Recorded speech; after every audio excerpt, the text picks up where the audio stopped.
Welcome to MLOps Live, a podcast by Neptune AI. We host in-depth discussions where machine learning practitioners answer questions from other practitioners about one subject related to production machine learning and MLOps. Tune in to get real-life stories, dirty hacks, and pragmatic workarounds from ML people in the trenches.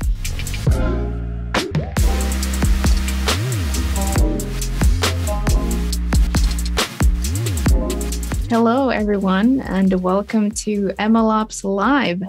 I'm Sabine, your host. I'm joined by co-host Steven. So this is an interactive Q&A session with our guest today, Kyle Morris, who's an expert in today's topic, which is deploying models on GPU.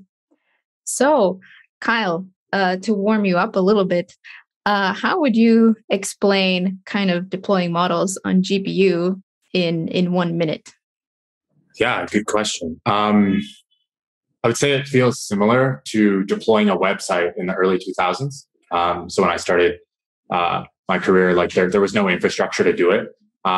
And we've built a lot of tooling to get websites live and be able to handle things like scalability and like balancing out traffic and deploying in different countries. And once you're doing stuff with GPUs, that infrastructure doesn't exist. So I would call it a very similar underlying infrastructure until you dig into the weeds and realize that it hasn't been built yet. And then you ask yourself why, and you realize that there's a lot of unique latency edge cases. So I'd say the name of the game with GPUs is latency. Slow boot times, slow inferences if you're doing like machine learning. Things like that are what block the market. And the faster you get latency in a production setting and the cheaper you're able to host, the more accessible it is for the world. So cost and speed are the two things blocking productionizing GPU-based systems, I would say. And that's the main difference of like the traditional system. And just to follow up on that question, what are like the three things you wished you knew, like while you were starting out, like things around deploying in GPUs and generally just working with your models, working on GPUs, your models. So, there's two things I wish I knew when I started. Okay. One was containerization, like being really proficient at that. So using Docker, Kubernetes, Pulumi, setting up, being able to containerize apps that rely on GPUs. So like knowing how to set up CUDA drivers. There's a lot of time that you will sink into doing that. And if you're trying to do, say you're like an early startup and you're trying to deploy a production application and you're not familiar with those tools, you have almost no hope with GPUs. The second thing that I feel like is really unintuitive but interesting is that the applications that you use to do machine learning are primarily built for training. So PyTorch, TensorFlow, these are research development tools, and Flask, a lot of like the servers that you'll set up, like you'll be in a dev mode. And the big misconception people have is they go to production with tools that are meant for dev, and they don't realize, like, to give a concrete example, the number of times we've had customers try to give us a production application where they haven't enabled GPU. So like they've launched on a GPU, but they're actually just using the CPU. They don't even realize that they haven't done it. And then like when you go under the hood, you realize your PyTorch script is deploying on a CPU, like little things like that. But then it goes deeper and you realize that like these tools haven't been built to run these things fast. And that's kind of the whole angle I've been coming in on, is like realizing that and saying like, we need a whole new suite of tools to deploy production GPU applications. So yeah, fair enough. And I'm just going to go back to you talked about most of these tools being optimized for training themselves, and I just wanted you to touch on those tools a little bit just before we dig deeper into some other areas. Like, what are those, like the tools you use for deployment, for example? You know, how relevant are they, or are they like principles I have to learn? You know, just to think about deploying on GPUs, or just let me know principles, tools, and so forth. Yeah. I think it's from any sense of like programming, understanding the hardware you're running on is really important, right? So yeah. I'm a robotics engineer by trade. So I worked on like autonomous cars before this. And if you don't understand how the hardware executes, you can't take advantage of the speed optimizations. And So like, that ties in with like people not realizing they're deploying on the wrong hardware in the first place. Like a GPU machine on like GCP or AWS has a CPU on it, and people don't realize they're not even taking advantage of the system. And then once you are, you need to realize that GPUs have a different way of reading, writing, using memory. And so you can do a lot of things to like, to speed up models significantly more than you would in a training setting. And so I think having a basic understanding of like how GPU memory works versus CPU memory, like just a basics operating system understanding, will give you a new lens, like realizing that it's not all just like compute under the hood. There's a different abstraction you'll want to dig into if you're seriously trying to stress test production machine learning, like GPU applications. Right. And in terms of compute, are there like, what are like the biggest differences you'd say teams should know about in terms of like when they deploy on GPUs, for example, versus CPUs, or just generally use any of those compute resource? I mean, there's a lot I've worked with. I think a big thing is the GPU drivers you're using and understanding, are they optimized for an ML setting? Like, are you actually loading to in front of GPU quickly? Right. So for example, like work I've done, I've taken models that take 30 minutes to load and I've optimized them to load in like 10 seconds. And then people are like, that's impossible. And it's like, no, you haven't gone under the hood and realized that like you're loading it in a sequence like you would on a CPU, and GPUs don't work that way. Like you can do these new things. And so I really think like understanding the memory interface is the big difference, right? Because when you look at a computer, you have you have a processing, like a unit, you have like your operating system that reads from memory, but then the GPU and CPU, the fundamental difference is like parallelism in like instructions. And so understanding if you're actually getting full use of parallelism. So I'd be like recommending to dig into like tools that allow you to visualize GPU usage, like monitoring software, basically, to actually see like, are you taking advantage of this expensive hardware you're using? Again, to attach a stat to it, like I've worked, like I'm in like the ML hosting space, right? And I've worked with dozens of people, and like 90% of people aren't utilizing the GPU, like more than half, like, and they don't realize it. Even like really experts, like people coming from like Tesla, Cruise, and like car companies, like they're still just like not taking advantage. And like most CPU tooling has been built to take advantage of the CPU. We've had many years, but with GPUs, there hasn't been a lot of production machine learning yet. Like it's just starting to become a big thing. And so like that's where the big advantage is. Yeah. Yeah. And are there other mistakes you see that people make, especially like that make in terms of how they utilize or not utilize their deployments on their GPUs whenever they're deploying models? Yeah. So the biggest mistake, like what I said earlier about not actually using the GPU is like the biggest, the most expensive mistake. So people will auto scale up to 10 GPUs to handle traffic, and they'll be saying, hey, they'll come to me and say, hey, I need to make inference faster. And then I'll realize you're using a CPU under the hood. Like they've deployed on a GPU, and it happens that the CPU they're using is faster. So they get like a 20% speed up, and they think that's the power of a GPU. And then we'll like say, no, like actually run this on the GPU properly and enable parallelism, like lower level. I think the other block is if you're not familiar, the Python global interpreter lock. So it's really specific, but like that blocks a lot of ML applications because in Python, the language, like most machine learning applications are written in Python right now, and it disables true concurrency or a true parallelism. And if you figure out how to like port something to like C++, or I know there's like, I haven't worked much with like Golang for machine learning, but I've done infra. Like you can have like true parallelism. Like I'm talking like 30x speedups, like not 2x, 3x. I mean like 10, 30 to 32x specifically based on GPU sizes. You can do a lot of really cool stuff. It takes work, but that's a big blocker under the hood that people don't usually realize, and like they don't ever get low enough to recognize it. They just think, oh, like the hardware must be slow. So like basically I think a common mistake is people blame the hardware too soon, and they don't realize that like GPU hardware is pretty powerful if you know how to hack it. And like you don't have to immediately, like if you're if you're a new engineer, the typical thing I'll see is they'll try CPU, they'll be like, I need faster, throw it on a GPU. They realize they're not even using it, or they don't realize. And then they'll say, I need faster, use a TPU. And they're just using these like $3,000 a month hardware. And they're still not like, they're just throwing like out of the box stuff on it. Right. And I guess the point is like, if you dig in, there's like 10 to 30x improvements you can make. It takes work. So that's why like I'm trying to democratize that and like start building the tooling there.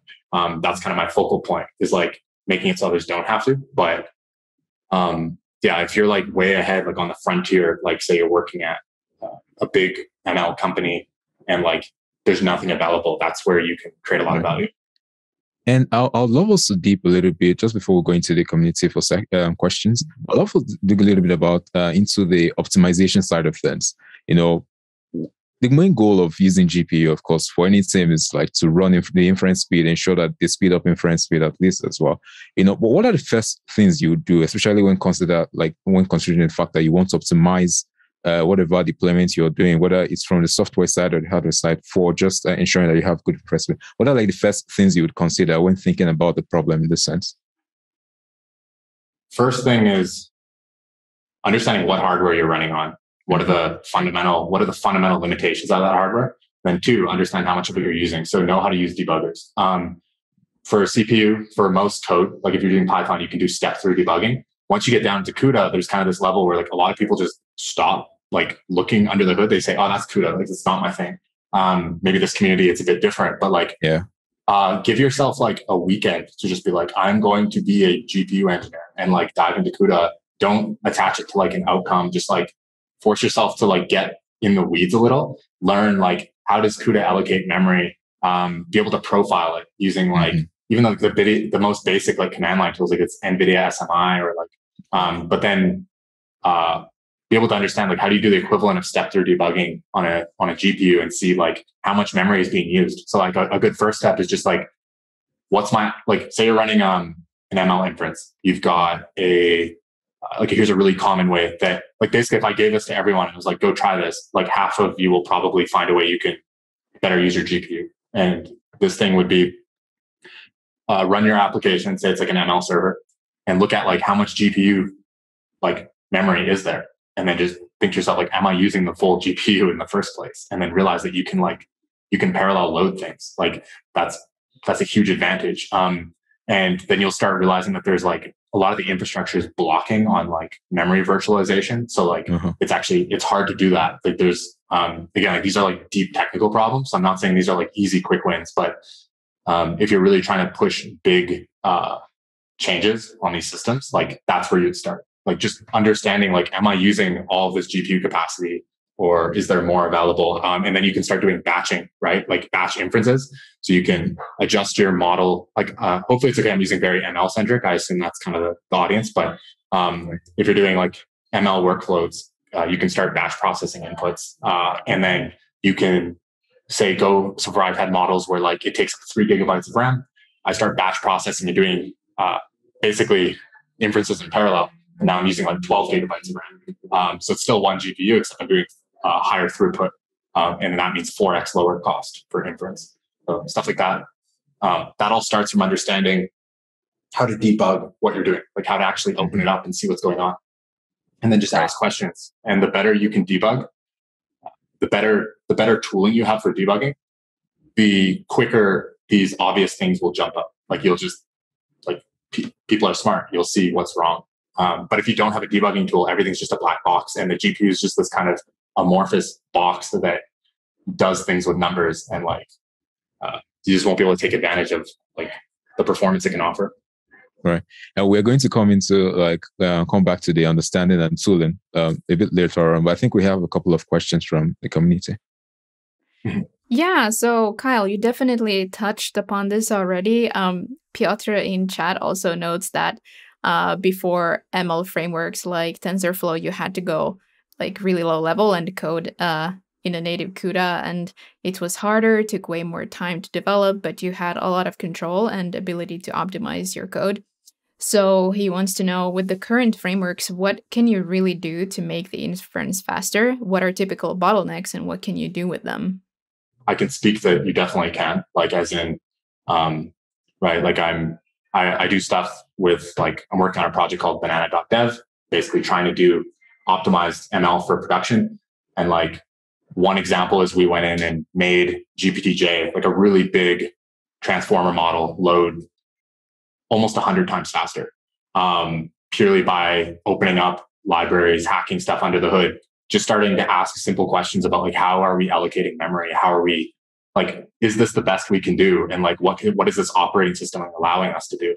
So you definitely can. And yeah, I agree. Like when I started programming, right, like I was writing gradient descent from scratch in like C++, right? So I get that like these new abstractions have removed that. So you stop asking yourself those questions, but you can do a lot from like the Python angle. There's a certain level where like you have to start going down below the global interpreter lock into like C++. Again, because to enable like true parallelism, but yeah, you definitely can. I think the difference is looking at like training optimizations versus production inference. Those are very different categories of like optimizing models, right? Because training is more about parallelizing across machines, doing like how do you converge on a set of weights faster? Whereas production inference is like, how do you do a forward pass? Like firstly, training is backwards pass, production is forward pass, right? Very similar thing, except in production, you're trying to minimize how much compute you're using. In training, you're like, how do I maximize compute parallelism in order to train faster? Because you just have to do a bunch of these things at once. So it's more about throughput optimization on training. And in production, it's about individual call latency and price per call. And there's like, yeah, there's a whole suite of things. Like just think about the majority of people, like how many conversations you've had are about training optimization versus production. It's like people haven't really explored it a lot yet. So yeah, I see there's a second question, but yeah, exactly. This second question is exactly about like using GPU for inference or in production. So the question is it only for batch predictions, or can you really use it for near real time? So for example, REST API endpoint using GPU under the hood. So I'm assuming, again, this means like machine learning inference, and consider using GPU production. The question depends on your use case. Typically, so I can speak on, I've taken maybe 50 to 100 projects from CPU to GPU. The average speed up you'll see is 3 to 8x on inference, just running something through a GPU, like a existing framework. So like you'll see end-to-end latency be faster. And you can use something like a REST API. So like what I have built under the hood a bunch of times is like basically an SDK that calls a backend, which is just a REST API, gets a task ID, pulls it, and then you kind of follow up with that task. So you register it as a long-term thing in a database, and then you check the status of that task, and you have the task updated from the inference server. You have kind of like a middle layer that routes across. It's definitely faster with GPU. The big thing is price. So like if you're doing something like a chatbot, most people end up needing GPU inference, right? Because you can't, if a customer sends a message and it takes 20 seconds to respond, that's way different for retention than 3 seconds, 5 seconds. So the question here is like, should you consider using GPU for production? Yes. The big thing you need to look at is your cost then. And like, do you have an application where this is like cost enabled? I think like, I don't want to like shameless plug too much, but like the big thing I'm doing on Banana, like the project I'm working on, is to make GPU hosting cheaper, and like as a full disclosure. And like, so what I can say is where we're blocked is if you have a GPU application where, say like, even if you have like serverless GPUs, you can shut them off when you're not using them. If the cost of having them on at all just outweighs the customer interaction, you wouldn't want to use GPU yet. Like, so for example, somebody comes in, they're chatting with your chatbot, you're using a GPU, and their chat is 10 minutes. If that 10 minutes of GPU cost is more than that customer creates or pays to your business, then you have negative unit economics. But I think the main blocker isn't that GPUs are expensive, it's that people have them always on. And so like the main blocker is that always on GPUs make your unit economics crappy. So you need serverless you can probably like reduce it a lot. So I'd consider like those different trade-offs. Like, should you consider GPU? Definitely, it's faster. Customers love faster experience.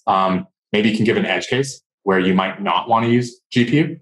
I think if you're doing batch workloads where the customer doesn't need a response, so say like Friday night, you're going to run a cron job or whatever they're called now, like a basic automated job that batches through a bunch of data.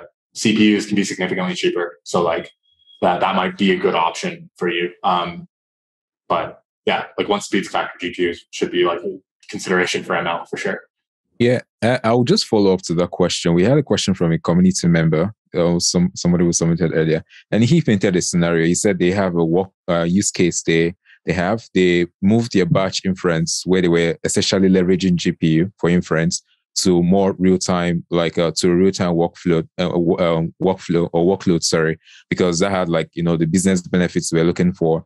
For their users and so forth, as well as for their use case. What tips do you have for this team, to successfully move their GPU workload from batch, to real time in terms of cost saving and, resource optimization?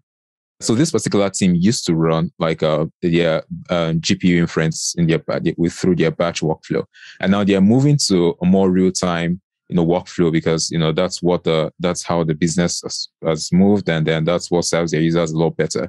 The team is now asking, what tips do you have for them in terms of cost savings using GPU in real time as well as resource optimization?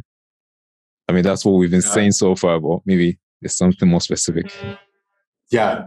So I first want to clarify, when you say batch, you mean so there's two types of batching. There's batching where it's like your calls come in at a certain time of the week and you just process them all at once. And then the second type of batching is like parallel inferences, right? So like you're actually sending a larger payload into your neural network.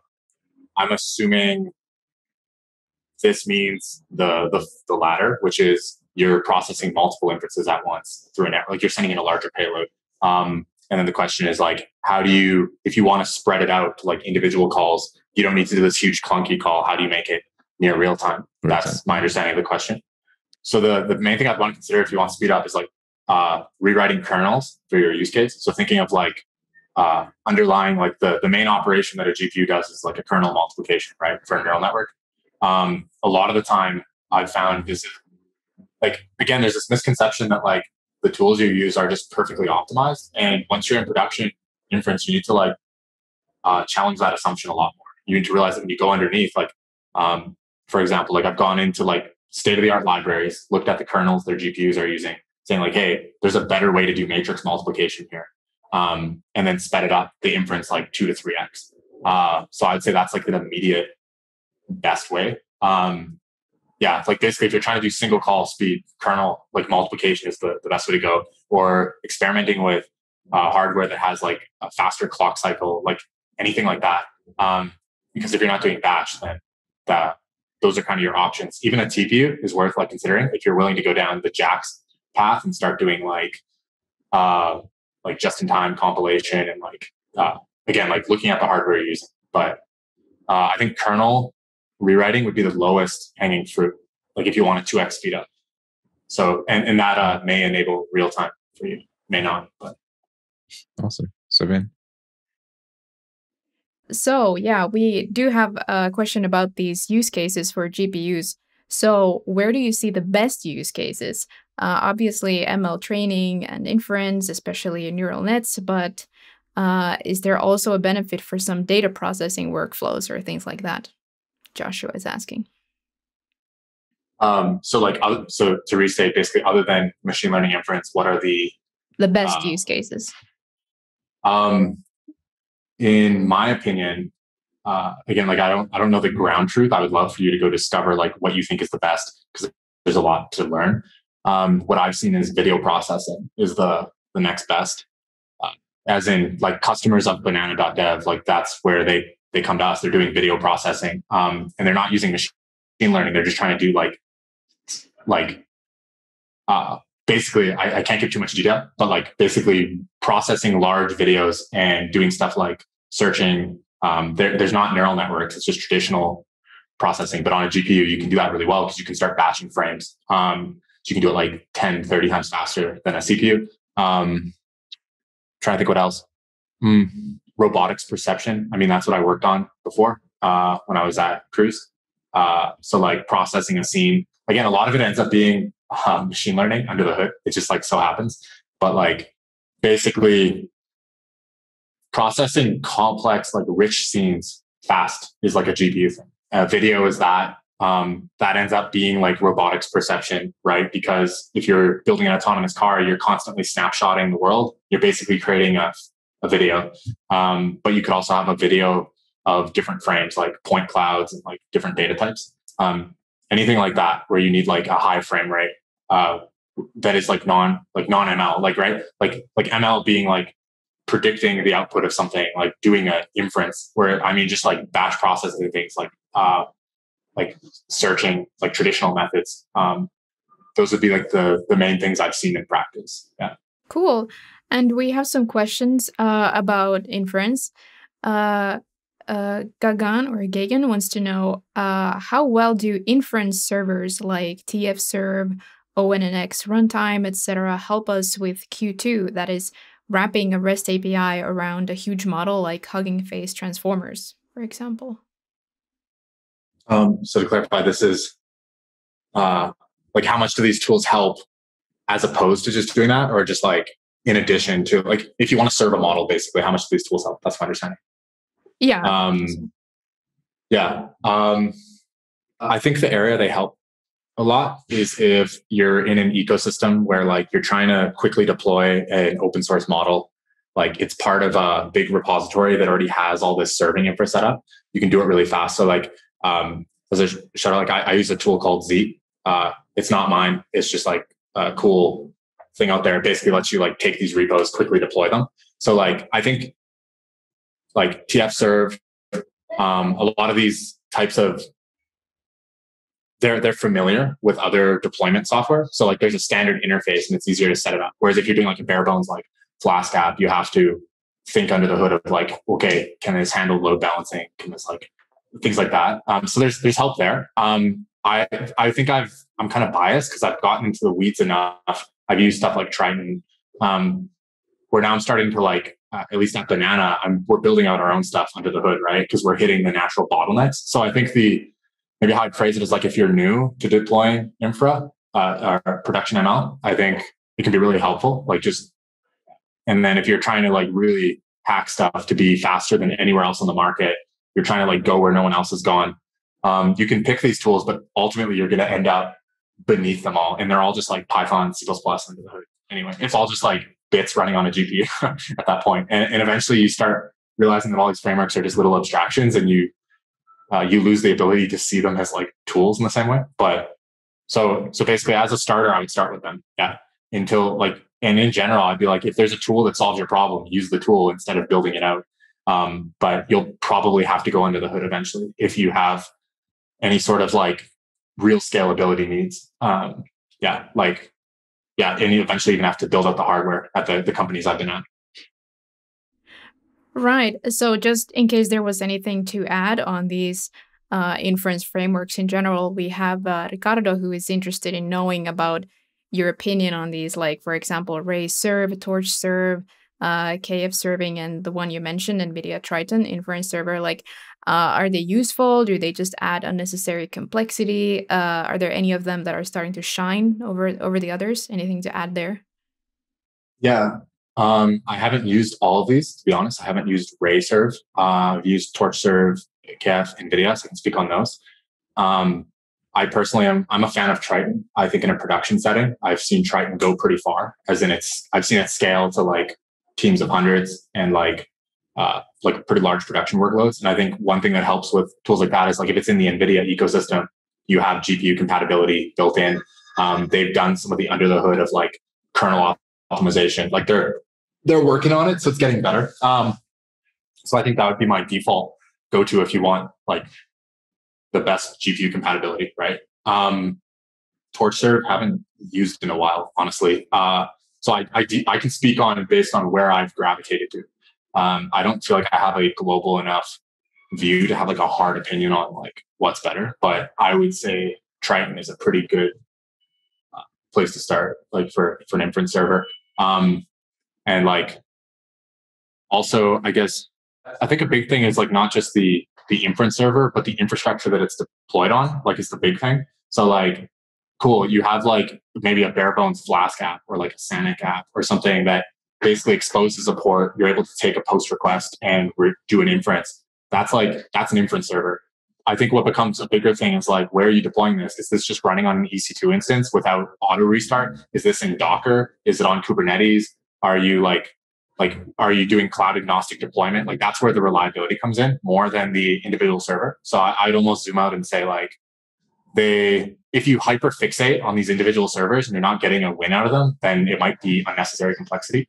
A lot of the applications I've deployed in production were like literally Torch or like TensorFlow. Like we got the model and then I like wrap it in an app. And then I've noticed that the biggest failure modes come from, well, think about it. Like it's not the individual server. It's like make the server run reliably. You're good. Now the problems become auto scaling, cold starting, load balancing, like all those things, which are outside of the individual server. So that's how I look at it. But like if you're getting a huge return out of it, like keep drilling in. I wouldn't fixate too much. Like I feel like the GPU game really becomes a lower level game. Like if there's two camps. Like if you're trying to just deploy something, use a framework, use a tool, get it out there, have the reliability. If you're trying to optimize a GPU production workload, then you're going to have to just get in the weeds. And that goes below these frameworks. Like you'll be committing pull requests to these probably. Like we need more people doing that. And speaking of infrastructure, we have one question, in fact, from the community submitted. So this person asks, what do you think of serverless GPUs, and what problems have you found with working with them? And they are planning to migrate their workloads to serverless, but the thing is, they are thinking about the low latency tolerance, the cold start problem with serverless and so. Yeah, I mean, this is my passion problem. So I want to make sure I answer it correctly. So basically my understanding here is like what problems have you found with using serverless GPUs pretty much? Yeah. So the first problem is that like they're not provided out there. So that's why I'm trying to build a solution for them, like something that's reliable. The main reason they don't exist, from my understanding, is the ability to cold start a model. So like I can give you an example. Like if you were to go build out serverless GPUs, I can explain how your next 3 months would basically be. It would be like you would start off by having a model. You want to set up like auto scaling or something. The first thing you're going to find is provisioning GPUs can take multiple minutes just to get access to something. Once you have a GPU available, loading a typical model can take like 5 to 20 minutes to put into GPU memory using Torch, TensorFlow, any of the traditional libraries. So you'll need to go in and like really optimize model boot time. So like at Banana, that's our sole focal point, is like, how do we take booting a model from like 20 minutes down to like seconds? And basically if you can do that and your inference speed is the same speed, then you can shut the computer off, right? And I think the analogy is like, imagine you had a car and you need that, like, that you might have to go do a really important trip, like say it's to like a hospital or like to a friend's place or something. And you don't know when, you just know at some point you're going to have to do it. And that car takes like 30 minutes to turn on. Then you're probably just going to leave the car on all the time. And that's the problem we have with GPUs, is like, since machine learning workloads take so long to boot, people just leave the GPU on because like it's the only way to guarantee customers have a good experience. So the main problem with serverless GPUs, like enabling them, then, is latency. Like getting rid of that, because then you have the equivalent of a noise on machine, like the customer experience, except you're saving like 90% or more. And we're on our way to doing that. Like we've gotten it down 95 to 99%, but it's still not enough in a lot of applications, right? Like real-time chatbots, it can be okay if you have like say customer comes in and you can notify the GPU to turn on and you have like 5-10 seconds. But if your application needs like sub-second, it's just not there yet. It's extremely hard. And I can explain why it's hard. Like if you want to boot a machine in sub-second, you need to be able to load memory onto a GPU in sub-second. And the state-of-the-art SSDs load at a 3 to 4 gigabyte a second rate. And so it's just like there's a theoretical boundary on the ability to load memory onto hardware fast enough to put a 20 gigabyte model into memory. in like less than 5 seconds.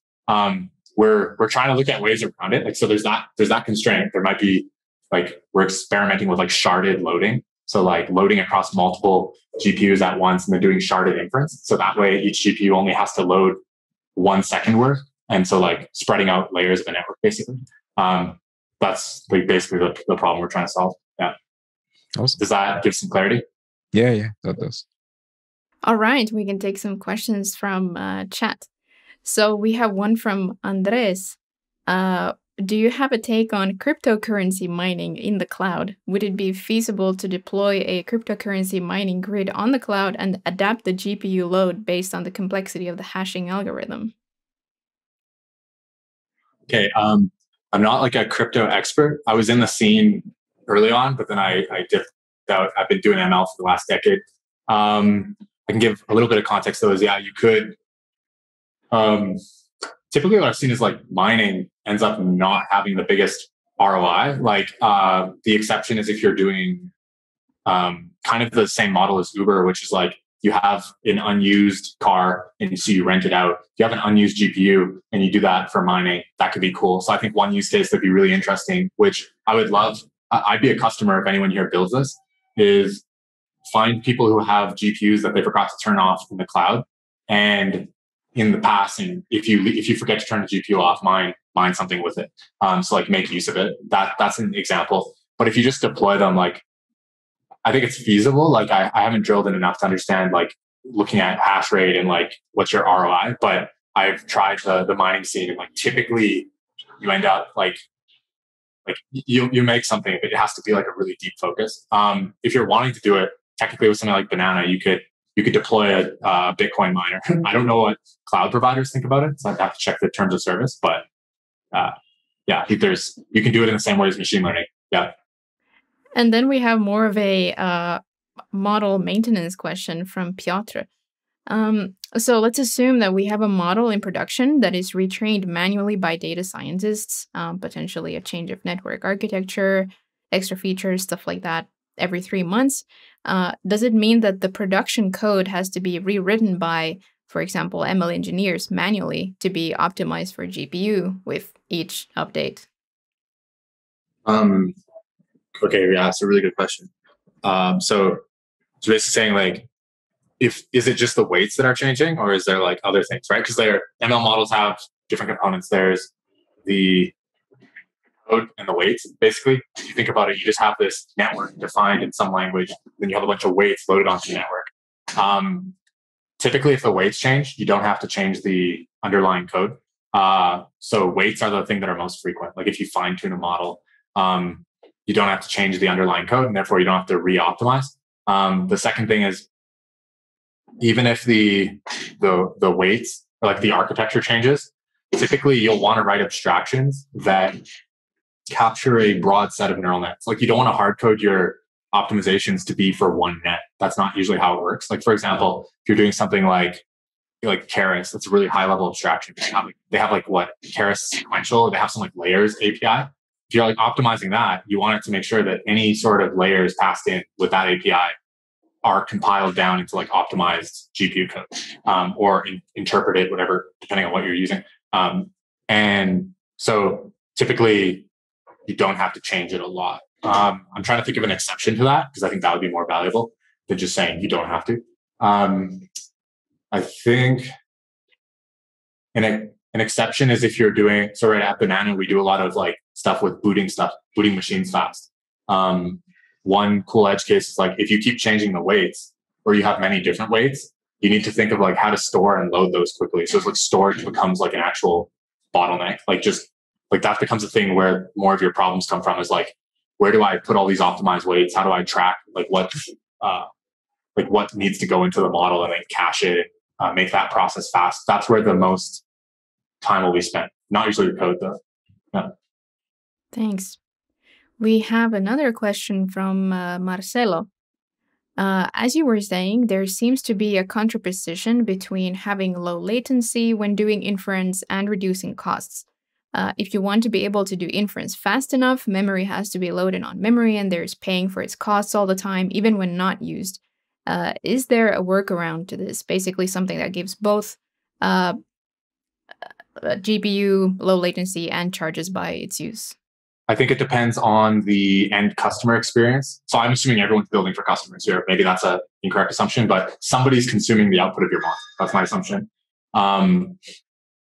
If your customers need like a really quick response, you can do stuff like predictive availability of GPUs. So like basically speed and cost have a trade-off. And the only way I've found to work around it is by having GPUs available when you need them. So like serverless GPUs.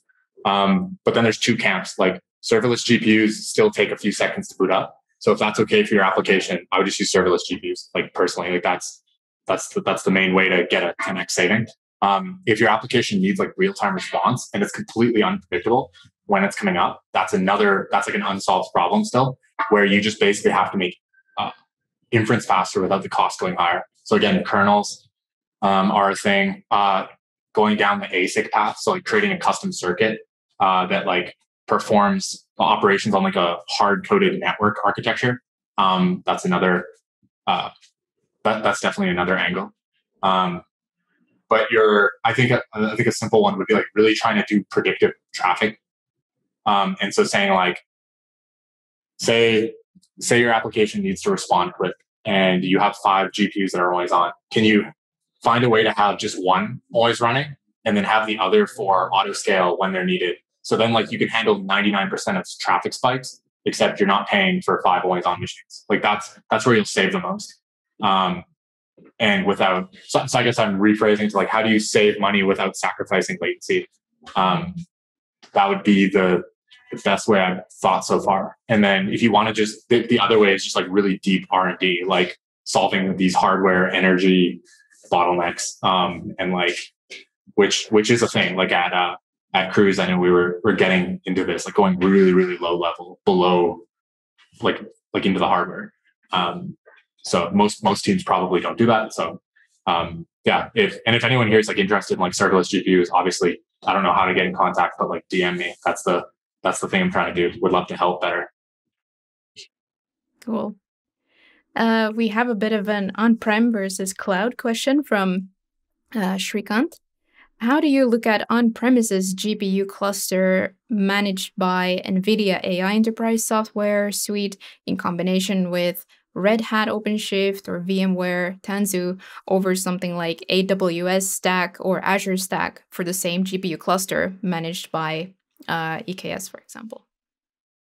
Okay, I want to make sure I get this. So you're asking specifically about on-prem experience. So like in a VPC, like a virtual private cloud, having access to like your resources. So I assume there's like a privacy concern or something. And you're asking about multiple different clouds. So I haven't worked in depth with all of them. I've used like GCP, AWS, experimented with some others. The thing I would optimize for when you're starting is like, if you're using Kubernetes and you have like a container abstraction beyond everything, you can basically change cloud providers fairly easily. I found like there are some headaches, but I would look at the one that provides the abstractions that are easiest to deploy your application on as like a first start, because I think the bottleneck most people have early on as a company is like not yet latency or cost. It's like just are they building something valuable for people? Like, especially if you're a startup. So I'd be optimizing for like deploying quickly, learning. And then what I've noticed is that like at a large scale, a lot of these providers kind of balance out. Like the GCP will cost way more in one area, but then it'll save you money on this other offering. And so, for example, like I can't quote exact numbers for like Azure, but I know like there's a set of EC2 instances that are a lot more expensive on AWS than they are on GCP. And like, that's a quick win. But then you go in and you look at network costs are more on GCP and like just starts normalizing. So I'd really optimize for like, what is I'd be asking questions like, which one is your team familiar with? Like, are you using abstractions that make it easy to be cloud agnostic? If not, that's more of a problem. So if you're not using stuff like Pulumi, I'd be like deeply considering that.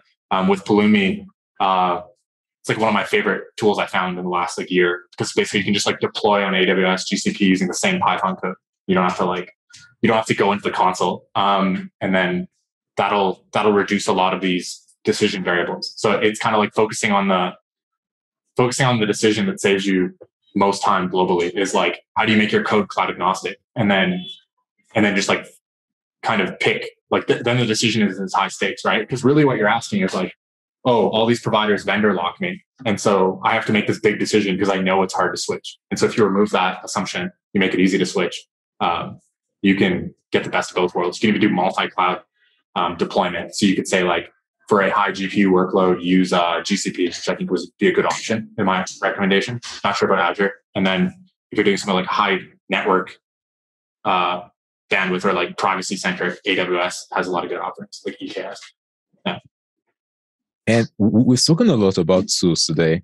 I think we should bring it all together, probably tie it all together. What are like your key tools for, GPU model deployments? The ones you work with and, find useful. Yeah. Key tools. Basically be Docker, Kubernetes, Pulumi. Those would be the three. Like if there was three tools, if those are three tools that you could have on an island and you had to build a production stack, and you just had those three tools, assuming you had a computer, those would be the three I would take. I know there's probably some specific container runtimes coming out that work with Kubernetes, like Containerd, I believe. There's some others you might want to explore with. But like you need container orchestration if you're trying to do a production workload, because you need to be able to wire it into infra that does like restarting logic and all that. That'd be my very simple, those three. Right.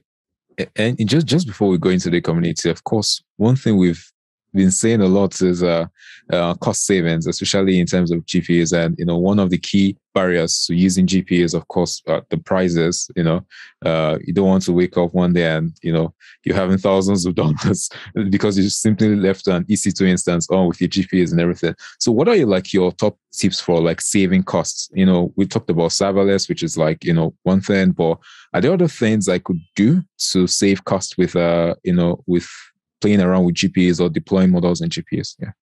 The easiest. So like I'm measuring this based on how hard it is to do and how much it saves you. The easiest is what I said earlier, which is look how much memory your model takes, put it on a GPU with less memory if you can. Like that, you just cut your costs in half. That's pretty amazing. Like a lot of inference servers have memory leaks in Torch. Like a lot of Torch code has memory leaks, like more than 50%. And so what happens is it keeps creeping up in your memory trace. If you're able to fix stuff like that, you can keep on a machine with less GPU memory. The other would be like, how do you pack multiple models onto one GPU? That's a problem we're trying to solve right now. Like we're working on it because under the hood, these tools don't let you do that naturally. Like there's not an accessible virtualization layer for GPU memory. And so that becomes a headache, but that would be the kind of second bet of like the natural thing is just like, how do you put things with multiple memory on the same GPU? And then third, I think is if you're willing to sacrifice performance a little bit, which most teams in my experience aren't willing to, but like, if you're willing to give up 1% to 5% of performance, quantization. So like reducing the size of your model weights by changing it from like a float 64 or float 32 down to a 8-bit float. You can reduce the model size by 2 to 4x. And yeah, you sacrifice performance there, but that's like a really easy win that I would recommend I'd recommend like a hybrid approach. So maybe if you're, again, like I'm speaking to kind of like seed stage, Series A companies, like early stage products, but like look at, say you're doing a demo application. Okay, you need speed. Can you do quantization on the model so it's like 4 times cheaper? You just have it always on. You can offer it as a demo. But then power users that need that like really good quality, the people that are paying you give them a different model that doesn't have that. So it has that extra 5%. I'll see a lot of teams do this where they'll basically switch between which model they're using depending on the customer type. And I think if you're smart about that, if you integrate the product mindset with the engineering mindset, and not everything is just an engineering problem, it's also like, what do your customers need? You can start being clever about that. You can say like, here's the cheap model for the front end person. And then like the people that are really forking over money, they get this model. Right. And like, yeah, that I think there's like, you can easily, each of those things, you can cut your costs in half, which is pretty great. Yeah, definitely. So yeah. All right. We have another question from Ricardo. Which tools or frameworks would you use to build a composition of models? That is, an inference request that needs to be processed by many models, possibly running in a distributed environment of different machines, each of them maybe with separate resource constraints, auto-scaling policies, and such. Interesting. So model chaining. I'm trying not to be too biased because I have one way I do this with the product I'm building. I'm trying to challenge myself and think like, what are the other ways to do it? The simplest abstraction is to like treat each model as a separate entity that you can call with a couple lines of code, abstract it away so they're not all wired in on the same machine. If latency, so let's look at the case where the goal is a really clean architecture. Then what you would probably want to do is have like an orchestration service like that is able to send a request to each of these models individually, and it basically does a pipeline of calls. So like if assuming these are big models, they might each run on a different server, and you would basically want like a conveyor belt process that like calls the server, gets the response, plugs into the next server. That's like a really clean design because then you can do like logging at each step around the pipeline. You'll avoid like kind of the chaos of just like running out of GPU memory and like then the optimizations would come in of like you're going to have network latency, right? If you're doing a network call in between all these and chaining them together, that scales really well because then you can basically you can auto scale parts of this chain based on the bottlenecks. So you can like that'll be easier short term. Once you need long term savings, then the bottleneck is network latency. So you'd want that same architecture, but how do you pack models on the same machine? And then you can call both of them on the same server. So like with Banana, what we have is like a middle layer. So you have a Python SDK. You have like a function like banana.run or whatever SDK you're using. And it calls this middle layer, which then routes it to a machine. And if you have a chain of models, you just call like 6 different run commands and you tie them together. And then behind the scenes, you can pack them on the same machine as like a performance optimization. But the end user shouldn't have to change their code. Like I think the biggest headache you'll get is having to keep changing application code to work with these new like chained inference servers. So having an abstraction between the user and like this like lattice of models will save you a lot of headache because like each time you have to change application code, that's like a new pull request, that's a new testing, and it's like it really adds up. People underestimate it. So we had a question as well from Marcelo. Many times ML models are available as PyTorch or TensorFlow models, but their performance increases when converting them to Tensor RT. Does this always happen, or does it only apply to certain types of neural networks? Have a take on that? I don't know, to be honest, I don't know the underlying working enough to say with confidence. I can give like I would encourage you to go through. I don't want to claim I know this basically, but I would assume with stuff like recurrent networks, there's going to be better optimizations because you can cache weights for anything with a cyclical network.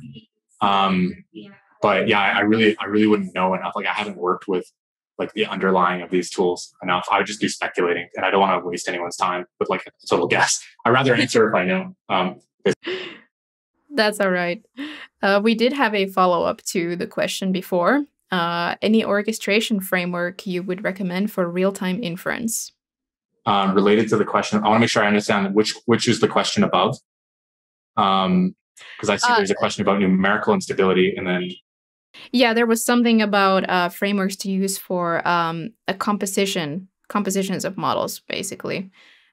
So more related to that. When you mentioned the need for maybe orchestration frameworks in that context.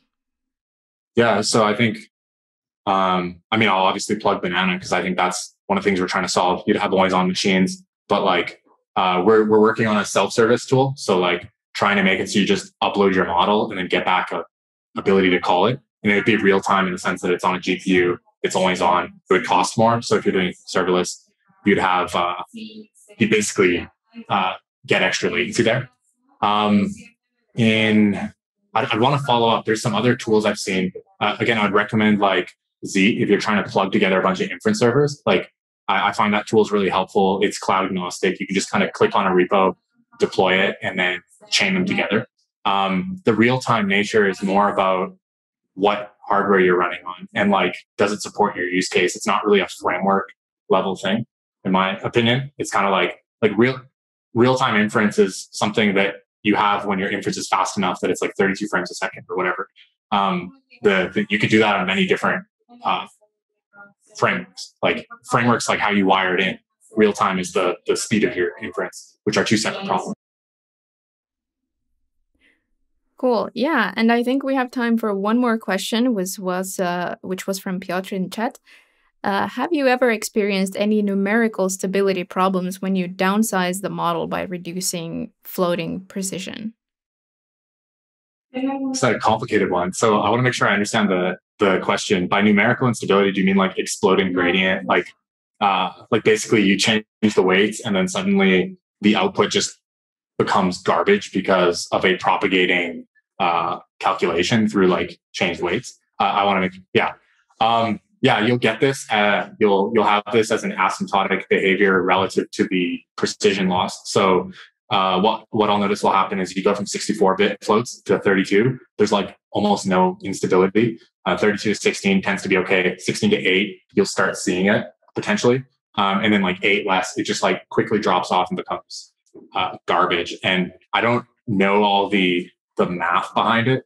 But in practice, it's like, I would treat it as an asymptote that has a wall once you approach the 8-bit precision. And I think this also depends on network size. Like the longer the network is, the more multiplications, the larger chance there is for error to propagate through precision. So it's especially a thing, to give you context, it's especially a problem in recurrent networks. So if you have, and maybe I'm using recurrent incorrectly here, networks where you have feedback loops, you're running something through multiple times before you're passing it to the next layer, like you're doing repeated calculations. Basically, the more multiplications there are, that error will grow. And when you think about it, the difference between 64 and 32 is very deep precision versus 8 bits to 7 bits or 8 bits to 4 bits is like a huge gap in like there's a huge information loss relative to the other type. So you'll start seeing it faster.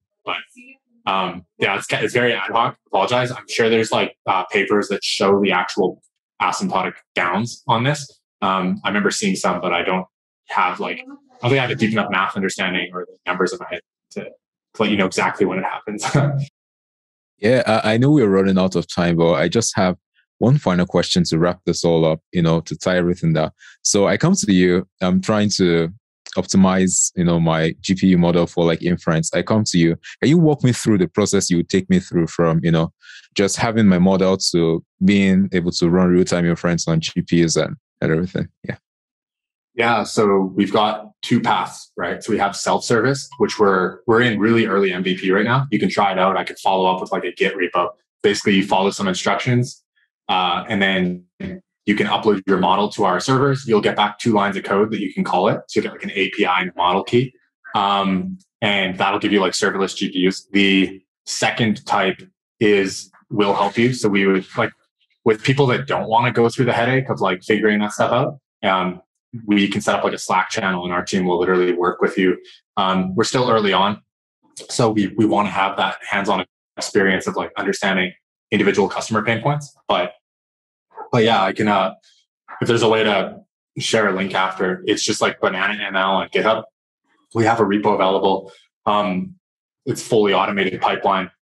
There's not a lot of front-end UX yet, mainly because our team is not a front-end team. We're very deep R&D engineers. And so, if there's anything you get stuck on, I'd be happy to help. But what I can say we currently offer is like a typically like a 5 to 10x cost reduction because you don't have to have machines on all the time. And so we've got people in like the autonomous vehicle space. We've got like audio applications, image generations, like GANs, a lot of different types of applications running.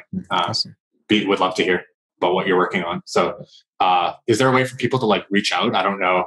I could drop like a a LinkedIn or if you guys have it. But yeah, Sure. basically anyone here. And also informal, because I like just helping people with like the GPU problems. If you have any more questions, just hit me up. Like I'm happy to be a touch point. Like this is the one thing we're probably good at. I like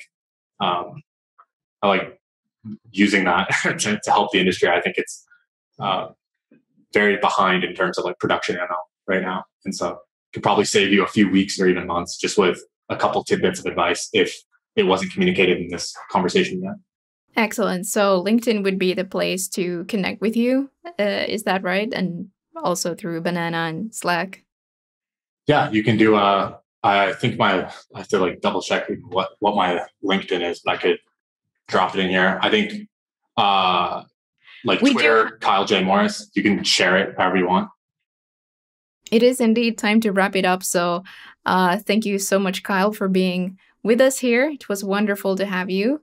Sweet. Absolutely.